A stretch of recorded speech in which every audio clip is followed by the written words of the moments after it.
Alrighty, we're watching another fan film. Star Wars, The Empire Invades Cloud City during Empire Strikes Back. From Star Wars Tales Untold. 4 days ago, and this is the 26th of January in 2026. And what do you think, Eric? Oh, it was cool. Really cool. I mean, something like this shows you why people are so fearful of AI and what you can do with it. Because this was really good. Yeah, I just don't even care.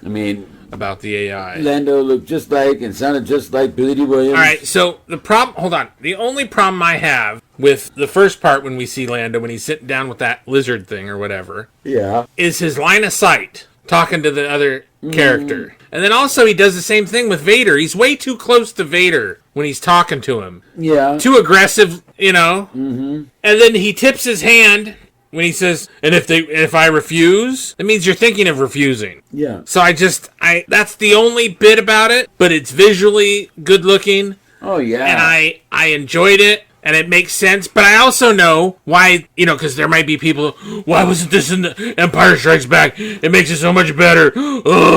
Because he's trying to tell a story. Yeah. And you can't tell a story like that if you explain every fucking thing. If you interrupt it with all this minutia.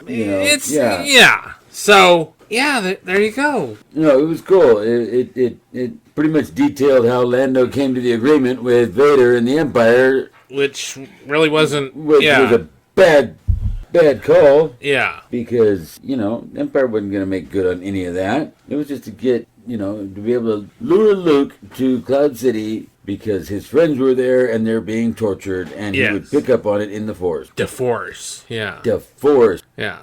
The Schwartz, Luke. So, I don't know what else to say about it. I think that one stormtrooper that had the extreme close-up, and he looked kind of dirty. Yeah. I think that was a little bit out of pocket, because they were all crisp and clean. Oh, yeah. On Cloud City. But I liked the interior shots. Yes. Where they showed other things, and then that restaurant. Yep. Reminds me, and I think they took it from the comic book. Uh-huh. But that was Coruscant, not Bespin. Yeah. And so they just kind of transferred it, but it looked the same kind of setup as that one comic book. What was it?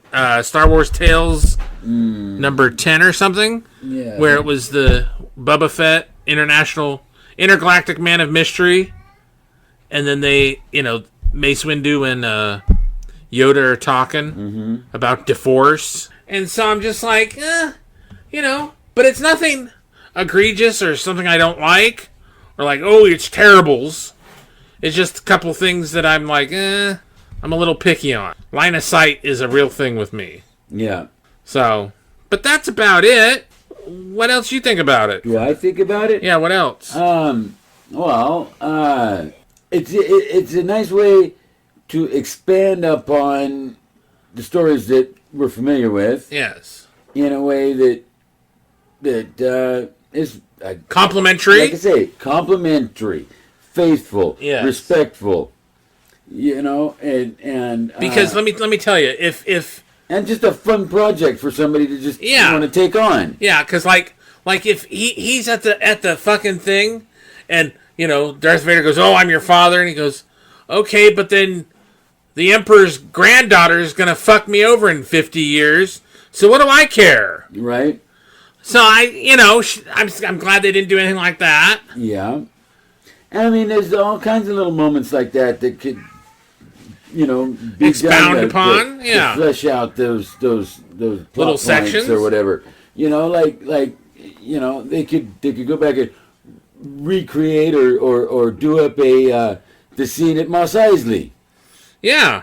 With Luke and his friends, and not just Biggs, but the other friends that was featured in the comic book adaptation and in the novel. Right. Because those were taken from a script that previously. Who is the drifting right. And so those scenes were included in that script that they took those from. Oh, absolutely. So I'm just excited. I'm excited about all of it. I like this kind of thing where it's not really, and Disney's kind of holding back on it because I think they want to.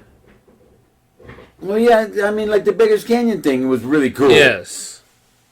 And I'm sure there's going to be a whole lot more of those coming down, you know. Yeah. And these people that are putting them together are just fans of the franchise, and because of their fanhood, they kind of get it, and what they know what they're they know that what they're doing is it's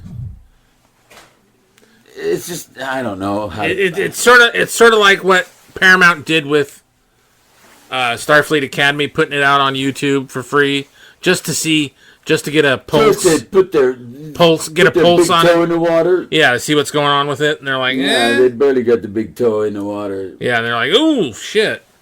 Alrighty, tell us what you think. Like, share, subscribe. Bye-bye.